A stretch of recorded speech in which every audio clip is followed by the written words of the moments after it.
tumeona namna gani michezo inatuunganisha. Tumeona namna gani serikali yetu imeweka nguvu kubwa katika michezo.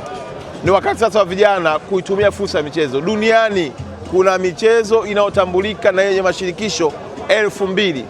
Huu ni mchezo wa mpira wa miguu tu. Fikiria nyinyi waandishi wa habari, kama kila mchezo tutaamua kucheza Tanzania. Wewe mwandishi wa habari unaikava story ya mpira wa miguu, atakuwepo mwingine anakava riadha, atakuwepo mwingine anakava basketi, atakuwepo mwingine anakava uogeleaji. Maana yake tunajikuta si tu ajira ya wachezaji, lakini tutengeneza mnyororo wa ajira nyingi zaidi, ikiwemo na mahoteli yetu kupata wateja, wakiwepo watu wa usafiri bodaboda kupata abiria, wakiwepo watu wa migahawa kupata wateja. Kwa hiyo ni mnyororo mkubwa sana utengenezaji wa ajira ambao uko ndani ya wizara yetu. Ahadi yetu kwetu sisi moja tu, tutafanya kadiri ya uwezo wetu kutimiza maelekezo ya viongozi wetu na kubeba ndoto za watoto wa Kitanzania kuzipeleka duniani. Wiki ijayo, mwezi ujao, Mungu akituwezesha, nina mkutano na mmiliki wa timu ya Paris FC.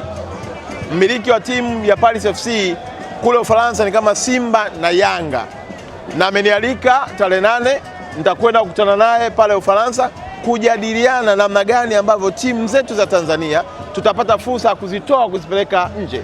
Hakuna sifahamu katika bara letu la Afrika ya kwamba mpira umekuwa kwa kiwango kikubwa kwa mchango wa Ufaransa. Yaani uende uiongelee Senegal, huwezi kuongelea wachezaji bila kuhitaji Ufaransa. Mali huwezi kuongelea wachezaji bila Ufaransa. Ukienda kokote kule, hata Morocco yenyewe, ukienda hata Kongo yenyewe, huwezi kuongelea mpira wa miguu bila kutaja nchi ya Ufaransa.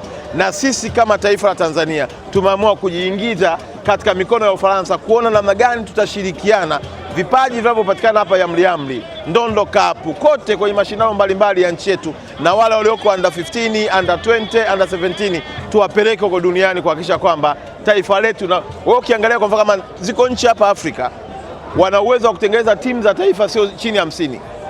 Tunataka na sisi ifike hatua tuwe na timu za taifa sio chini ya 50. Na tutafika huko endapo tutakuwa na sport academy za kutosha, tuna makocha waliobobea, tuna marefa, tuna training centers za maana kama tunazoendelea kujengwa hapa Zanzibar na upande wa kwetu wa bara, na kubwa kuliko tuwe na timu ambazo hazitegemei Simba na Yanga. Na hapa naomba nikazie. Yaani sio timu mchezaji mpaka asajiliwe Simba na Yanga ndio aonekane bora.